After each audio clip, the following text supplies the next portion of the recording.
Hi friends, Gogisetti Subbarao మీ psychologist. ఇవాళ మనం చెప్పుకునే టాపిక్ రిలేషన్షిప్లో ఇద్దరి మధ్యన గొడవ అయినప్పుడు, ఫైట్ అవుతున్నప్పుడు నీది రైటు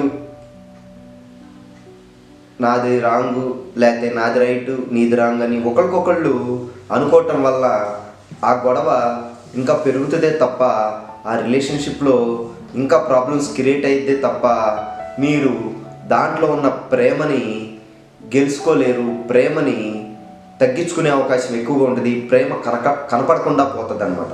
కాబట్టి ఇక్కడ గుర్తుపెట్టుకోవాల్సింది ఏంటంటే, రిలేషన్షిప్లో గొడవ అయినప్పుడు నాదే రైటు ఎవరి కాళ్ళు నాదే రైటు నీది రాంగు, నాదే రైటు నీది రాంగ్ అని ఎవరి కాళ్ళు అనుకోవటం వల్ల ఇక్కడ ఆ రిలేషన్షిప్లో ఇంకా ఎక్కువయ్యే అవకాశం ఉంటుంది అనేది గుర్తుపెట్టుకోవాలి. ఒక రిలేషన్షిప్ ఏర్పడిందంటేనే అక్కడ ప్రేమ అనే లవ్ అనే బాండ్ ఉంటుంది అనేది గుర్తుపెట్టుకోండి. ఎందుకంటే రిలేషన్షిప్ పెరుగుతున్న కొద్దిగా ఆ బాండ్, ఆ రిలేషన్, ఆ లవ్ అండ్ ఎఫెక్షన్ పెరుగుతూ ఉంటాయి. అయితే ఎప్పుడైతే మనకు గొడవలు అవుతున్నాయో, ఆర్గ్యుమెంట్స్, డిస్కషన్లో ఇలాంటివి అవుతున్నప్పుడు నాది రైటు నీదే రాంగు, నాది రైటు నీదే రాంగ్ అని ఎవరి కాళ్ళు అనుకుంటున్నప్పుడు అక్కడ లవ్ అనేది డిసప్పేర్ అయిపోద్ది అనమాట. ప్రేమ అనేది కనుమరుగైపోద్ది అనేది గుర్తుపెట్టుకోవాలి.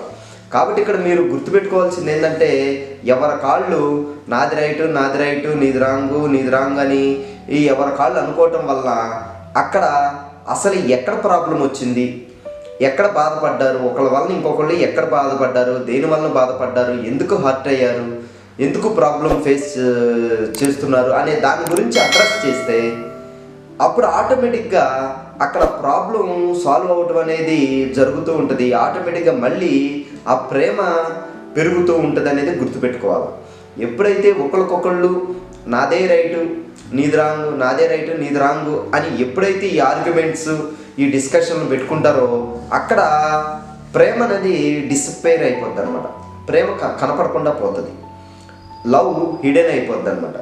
కాబట్టి ఇక్కడ గుర్తుపెట్టుకోవాల్సింది ఏంటంటే, ఒకరికొకళ్ళు అనుకోవటం కాదు, ఎక్కడ ప్రాబ్లం స్టార్ట్ అయింది, దేనివల్ల స్టార్ట్ అయిందని ఇద్దరు కూర్చుని మాట్లాడుకోవటం వలన ఇది కాదు దీనివల్ల అయింది, ఆ ప్రాబ్లమ్ని అడ్రస్ చేయటం వలన, ఎక్కడైతే ప్రాబ్లం వచ్చిందో ఆ ప్రాబ్లమ్ని అడ్రస్ చేయటం వల్ల ఈ రిలేషన్షిప్లో డిఫరెన్స్ ఆఫ్ ఒపీనియన్ రాకుండా ఆ ప్రాబ్లం వరకే ఆగిపోయి ఆ ప్రాబ్లమ్ని సాల్వ్ చేసుకునే అవకాశం ఉన్నప్పుడు ఆటోమేటిక్గా ఆ ప్రేమ అనేది అలాగే ఉంటుంది, అది డిసప్పైర్ అవ్వదు, ప్రేమ పెరుగుతూ ఉంటుంది తప్ప తగ్గదు అనేది గుర్తుపెట్టుకోండి.